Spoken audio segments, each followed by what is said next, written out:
Hello everybody, this is Connor Van Alstine, and this is a video response to Brett Ledbetter's Building Your Inner Coach TED Talk video. So the first thing that I wanted to speak about is what impacted me the most about this video. And first I want to mention Brad Stevens, the Butler head basketball coach's reaction in that 3.5-second play where one part his team turned the ball over on a traveling play, and then the very next play they scored a game-winning bucket, and in both cases, his composure was the same. And I think that's just so indicative of a great coach, is that no matter what situation you're put in, you're always going to maintain that same level-headedness and calm reaction. And that was just really a cool part of the video that I enjoyed a lot.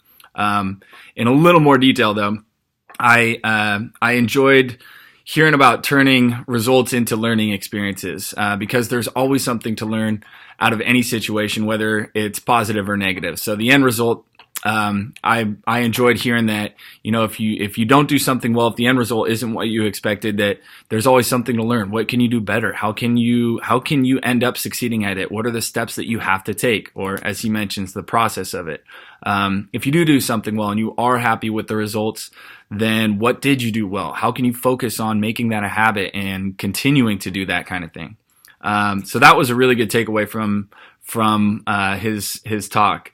A few improvements that I want to make are taking more away from things that happen negatively as an end result. I found this in a tennis match lately, that when I played really well in the final match, it helped open my eyes as to what happened the match before when I didn't play so well but ended up winning, and was just kind of shell-shocked that I didn't know what happened, and I couldn't even focus on how to get better in that moment. Even after winning, it just didn't feel right.